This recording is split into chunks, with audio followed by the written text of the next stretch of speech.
Hello दोस्तों। तो कैसे हैं आप लोग? उम्मीद करता हूँ अच्छे होंगे।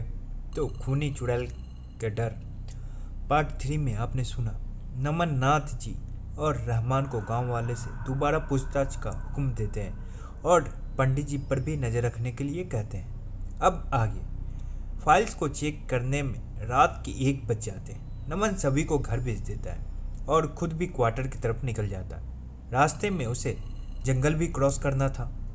जब वो जंगल के रास्ते पे पहुंचता है तो उसे साइड मिरर में माला का रिफ्लेक्शन दिखता है। नमन सोचने लगता है कि ये माला यहाँ क्या कर रही है, पर कुछ दूर आगे बढ़ने के बाद रिफ्लेक्शन गायब हो जाता है, जिससे नमन कुछ समझ नहीं पाता।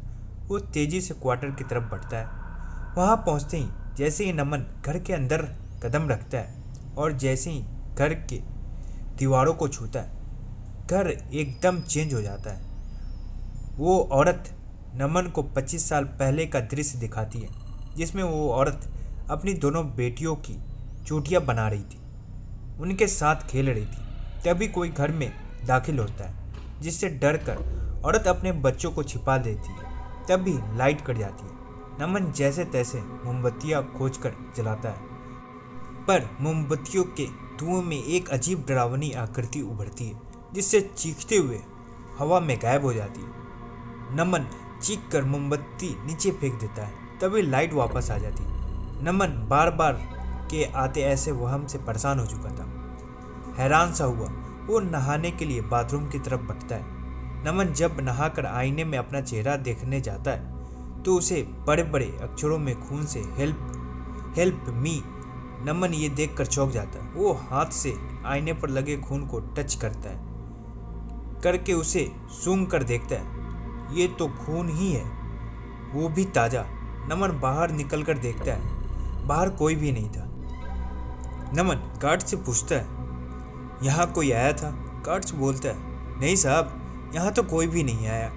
नमन गार्ड को आईने पर लगे खून की जांच करवाने का ऑर्डर देता है और कमरे में जाकर सो जाता है। सुबह उठते ही बूढ़ी औरत नमन के लिए नाश्ता लगाती है और थोड़े संकुचाए स्वर में कहती है, साहब क्या हुआ? वो औरत कौन थी? कुछ पता चला? बच्चे औरत गायब हो रही हैं। इसकी तहकीकात में कोई दिक्कत तो नहीं आ रही है ना? महिला नमन से जानकारी कुदरते हुए बोलती है।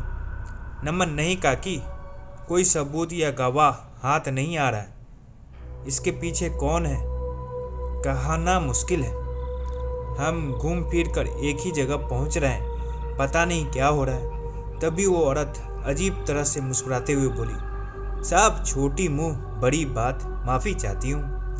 आप लोग डाल और पात पात चल रहे हैं, जहाँ इसकी जड़ है वहाँ पहुँचिए ना। इतने लोग झूठ तो नहीं कह रहे होंगे। आखिर औरत और सरपंच का इतना चर्चा है, कुछ तो कहानी होगी ना। हम तो कहते हैं सरपंच तक पहुँचिए। पर काकी 20-25 साल पहले की घटना है, किसे याद? कौन सरपंच होगा? सबसे पूछेंगे तो बहुत समय बर्बाद हो जाएगा। नमन थोड़ा परेशान हुए कहता है, आखिर पूछे तो किससे पूछे जो सही पता बता सके। औरत शातिर तरीके से बातों को घुमाते हुए बोली, फिर तो वही बता सकता है जो घर घर जाता हो, जिस पर लोग बहुत विश्वास करते हो। साहब पुजारी तो बहुत सालों से है, उसे तो घर घर की खबर रहती है, उसकी बहुत इज्जत है, पूजा पाठ हर जगह करवाते फिरते हैं। एक बार उससे पूछ कर देखिए जरा। नमन कहता है, ठीक है काकी, आपकी बातों पे गौर करूँगा। नाश्ता समाप्त कर नमन थाने के लिए निकलता है। थाना पहुंचकर उसे पता चलता है कि उसके घर पर जो खून मिला था वो किसी 22 से 23 वर्षीय लड़की का था। नमन रहमान को पंडित जी को थाने पूछताछ के लिए बुलाने को कहते हैं और नाथ जी की गांव वालों से बातचीत करने भेज देते हैं और एक चाय का ऑर्डर देते हैं। कुछ देर में चाय आ जाती है। नमन फाइल पढ़ रहा था, तभी कोई चाय उसकी तरफ बढ़ाता है। नमन नजरें फाइल पर गड़ाए चाय लेने के लिए हाथ बढ़ाता है, पर उसे चाय के कप के साथ किसी की उंगली लंबे नाखून का आभास होता है। नमन चाय की तरफ देखता है। एक जला हुआ हाथ नमन की तरफ कप बढ़ा रहा था जिसमें चाय की जगह काला खून था। वो लड़का बहुत ही भयानक था। हर जगह से उसका चेहरा चपटा हुआ था। उसे सर पर बहुत बड़ा घाव था जिससे उसका आधा सर कर कंधे पर गिरा हुआ था। वो लड़का नमन की तरफ चाय बढ़ाता है। नमन चीखते हुए हाथ मारकर चाय को हटा देता है। नमन के चीखते ही वो लड़का फिर से कहता है, साहब चाय। अचानक नमन देखता है वो लड़का तो बिल्कुल ठीक है और चाय भी सही है। नमन उससे चाय ले लेता है और जाने को कहता है। हाथ मुंह धोकर खुद को शांत करता है और खुद से ही कहता है, इस मामले का जल्द ही निपटारा करना होगा। नमन थोड़ा परेशान हुआ चाय पीकर लैपटॉप चलाने लगता है। नमन फाइल पढ़ ही रहा था, तभी कोई उसका कैबिन खटखटाता है। Sir, may I come in? Yes please कहते हुए नमन लैपटॉप पर कुछ काम करने लगता है। जय हिंद सर। वो आदमी खुश होते हुए तेजी से नमन को सैल्यूट करता है। नमन की नज़र ऊपर उठती है। नमन खुशी से, पांडे जी आप आइए आइए बैठिए और बताइए पांडे जी कैसा है सब? मेरी माँ ठीक है ना? पांडे जी, हाँ सरकार सब ठीक है। नमन, हम जो फोटो भेजे थे उसका क्या हाल है? पांडे जी, सर जी वही बताने आया हूँ। और भी एक जानकारी हाथ लगी है जिसका आपको बेसब्री से इंतजार था। कौन सी जानकारी पांडे जी? पांडे जी फिर कहते हैं, सर ये जो खत है इसका पता इसी एरिया के मंदिर का है। क्रिमिनल डेटा में दीनानाथ पंडित का नाम आता है और आपके पिताजी जो गायब हुए थे ना, पता चला है वो भी लास्ट टाइम इसी एरिया में लोकेट हुए थे। यहाँ वो एक साइको किलर का केस लेकर आए थे और खबर आई थी अचानक आतंकी हमले में वो गायब हो गए। नमन के मुंह से अचानक सहमा और उसे हिला देने वाला शब्द निकलता है। क्या आप सच कह रहे हैं पांडे जी? हाँ सरकार, कल ही खबरी की जानकारी पर आपके पिता के साथ वाले कुलीग से मिलने गए। वो आखिरी समय में था। उसने हमें ये बताई उसकी याददाश्त चली गई थी। वो बहुत बीमार था तो कुछ कह नहीं पाया ज़्यादा है। थैंक यू पांडे जी, हम बता नहीं सकते आप अपने कितनी बड़ी खबर दे दी हमें। Thank you so much sir, ये तो मेरा फ़र्ज़ था। तभी रहमान पंडित को लेकर थाने आता है। नमन पंडित जी पर तंज कसते हुए कहता है, आइए आइए पंडित जी, क्या बात है? जिधर देखो आपके ही चर्चे गूंज रहे हैं। जितना ये मामला हाईलाइट नहीं उससे ज़्यादा तो आप फेमस हो गए हैं। पंडित जी जरा परेशान हुए। आखिर क्या बात है सर, मैंने क्या किया है? नमन नाटकीय गुस्से से कहता है, आपको नहीं पता आपने क्या किया है? ये भी हम ही समझाएं आपको? पंडित जी घबराते हुए, मैंने कुछ नहीं किया है। नमन जोर से चिल्लाते हुए, अगर आपने कुछ नहीं किया है तो खत दिखाते हुए, ये क्या है? अगर आपने कुछ नहीं किया है तो वारदात के समय क्या करने जंगल जाते हैं? उसके बच्चों के जिंदा होने के खबर आपको किसने दी?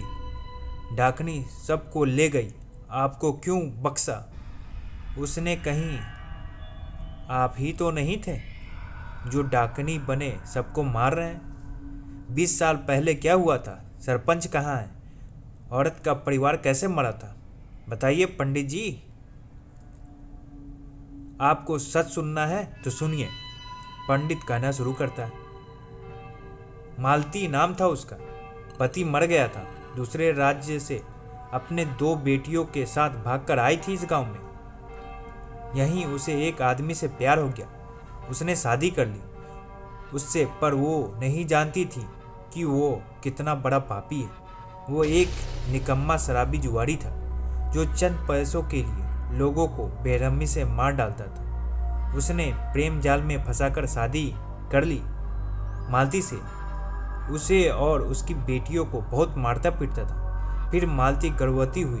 वो दरिंदा बहुत खुश था, पर इस घर पर सरपंच की नज़र थी। वो मालती और घर दोनों को पाना चाहता था। मालती के पति ने कई कत्ल किए थे। कुछ गांव वालों के साथ मिलकर उसने प्लान बनाया था उस आदमी और बच्चियों को मारने का, ताकि वो घर हड़प सके।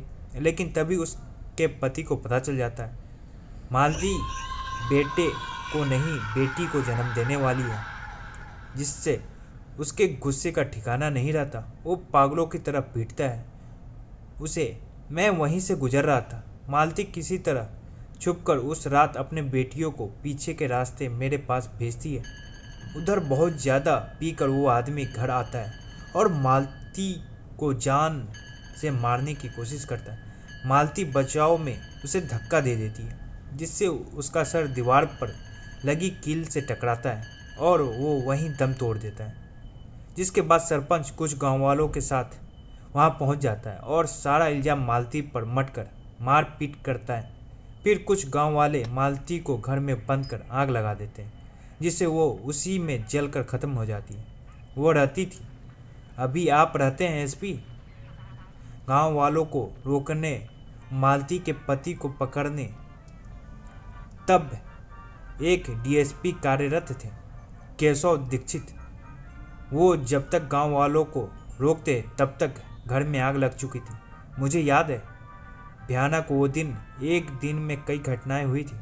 सरपंच और उसके चमचों ने डीएसपी को भी गायब कर दिया था। केशव दीक्षित नाम सुनते ही नमन शक पका जाता। वो बेचैन होते हुए पंडित जी से कहता है, रुकिए पंडित जी, आपने अभी क्या नाम बताया? केशव दीक्षित। क्या हुआ था उनके साथ? मैं पूछता हूँ, क्या हुआ था उनके साथ पंडित? पंडित जी आश्चर्य से नमन को घूरते हुए, मुझे नहीं पता क्या हुआ था। बस उस दिन से सरपंच ने कहा कि डीएसपी नहीं दिखा। सरपंच ने कहा उसकी पोस्टिंग कहीं और हो गई। सर, पर आप इतने विचलित क्यों हैं डीएसपी को लेकर? नाथ जी नमन से, क्योंकि वो पिता थे मेरे, जिनको मैं पिछले 20 साल से पागलों की तरह ढूंढ रहा हूँ। कहते हुए नमन की आंखों में आंसू भरा है। सॉरी सर, कहाँ मिलेगा सरपंच पंडित जी? नमन ने गुर्राते हुए पंडित से कहा, एसपी साहब, मालती के मौत के बाद वो उसकी आत्मा पूरी तरह भयावह हो गई। वो हर उस लड़की को ले जाती जो उसकी बेटी की उम्र की है, और हर उस आदमी और लड़के को मार डालती जिसका स्वभाव जरा भी उसके पति से मिलता है। इन्हीं सब को रोकने के लिए सरपंच ने डरा धमका कर मुझसे मेरे एक सिद्धि प्राप्त बाबा का पता लिया। उस बाबा ने मालती की आत्मा को वहीं पीपल के पेड़ में कैद कर दिया और सरपंच को नाम, भेष, जगह सब बदलने को कह दिया ताकि गांव में शांति बनी रहे। पर अचानक इस गांव में पुनः निर्माण से तबाही मच गई। पीपल का पेड़ कट गया और वो रूह आज़ाद हो गई। वो अपने बच्चों और कातिल को खोज रही। जब तक वो नहीं मिलते किसी को भी वो जिंदा नहीं छोड़ी। लोग गायब होते रहेंगे, मरते रहेंगे और डाकनी का कहर मौत बनकर सब पर बरसता रहेगा। सरपंच तक अगर पहुंचना है तो मालती की रूह से पूरे गांव को आज़ाद करना होगा, क्योंकि मालती के डर से सरपंच छुप कर बैठा है और तब तक बाहर नहीं आएगा जब तक मालती की रूह शांत नहीं होती। लेकिन मालती की रूह तभी आज़ाद होगी जब मालती को अपनी दोनों बेटियों का पता मिलेगा। पंडित जी की बात पर हवलदार रहमान अली बीच में ही बोल पड़े, तो हमें सबसे पहले उस तांत्रिक का पता करना चाहिए जिसने सरपंच को आखिरी बार देखा था। वहीं कुछ उसके बारे में पता चल सकेगा। नमन पंडित जी की तरफ देखते हुए, आपके पास तो उस तांत्रिक का पता होगा ना पंडित जी? जी, मेरे पास उसका 15 बरस पहले का पता है। पता नहीं वो इस पते पर मिलेगा कि नहीं, फिर भी मैं आपको वो पता बता देता। नमन, ठीक है। नमन एक गहरी सांस लेता है, एक हाथ से सर को जरा सा सहलाते हुए सबको आदेश देने लगता है। ओके नाथ जी, आप पंडित जी के साथ जाइए और तांत्रिक का पता लेके आइए। रहमान जी, आप तब तक फाइल में देखिए सरपंच का कोई पता या ठिकाना मिलता है या नहीं। नाथ जी, पता लाने पुजारी के साथ चले जाते हैं। नमन और अली रिकॉर्ड फाइल्स में सरपंच का पता ढूंढने लगते हैं। शाम होने को थी। थाना पूरी तरह से सुनसान था। बीच जंगल में होने की वजह से झिंगूर और मेढक की आवाज अंधेरे को चीरकर डर पैदा कर रही थी। पेड़ पर उल्लू बहुत डरावने लग रहे थे। कुछ देर में नाजी तांत्रिक का पता लेकर आ जाते हैं, जो थाने से 40 किलोमीटर दूर किसी कब्रिस्तान का था। रात हो चुकी थी। नमन ने ठंडी आवाज में थाने में आदेश देते हुए कहा, आप सब डिनर कर लें जल्दी, उसके बाद हम तांत्रिक के पते पर चलेंगे। समय बहुत कम है और मैं हरगिज किसी भी मासूम को गायब होते नहीं देख सकता, इसीलिए हमें दिन रात लगन से अपनी ड्यूटी निभानी होगी। इस खतरे के टलने तक कोई भी अपने घर नहीं जाएगा। सभी एक साथ यस सर कहते हैं। नमन भी उन्हीं लोगों के साथ थाने में डिनर करता है। खाने के बाद सभी तैयार थे तांत्रिक को लाने के लिए। जीप तैयार हुई। नमन सामने की सीट पर बैठा, हवलदार अली ड्राइवर की सीट पर, क्योंकि उन्हें ही कार ड्राइव करनी थी। नाजी और उनके साथ 2 सिपाही पीछे की सीट पर बैठे। नमन ने कमर के पीछे हाथ देकर पिस्टल आगे जींस के जेब में रख लिया। नाथ जी के पास बड़ी वाली राइफल थी, जिसे वो कसकर पकड़े हुए थे। जीप के सारे शीशे लगा दिए गए और देखते ही देखते जीप चल पड़ी, राज्य से पर्दा उठाने की सफर की ओर। रात का अंधेरा, किसी ने ध्यान ही नहीं दिया। मालती दूर खड़ी जलती हुई काली कोयले सी सबको गुस्से और हंसी से निहारे जा रही थी। जैसे जैसे जीप आगे बढ़ रही थी, मालती पीछे छूटती जा रही थी। सफर हर तरफ से डर और खतरे से घिरा हुआ था, फिर भी गाड़ी अपनी गति से डर को चीरता हुआ आगे बढ़ता जा रहा था। सब एकदम चुप थे, एक डर को मन में लिए। तभी जीप के टायर के घिसटने की आवाज़ से सबकी खामोशी टूट जाती है। अली, सर शमशान आ गया, यहाँ से भीतर पैदल ही जाना है। क्या तांत्रिक मिल पाएगा? क्या इस राज से पर्दा उठ पाएगा? जानने के लिए लाइक, कमेंट और सब्सक्राइब करना ना भूलें और अगले पार्ट का वेट करें।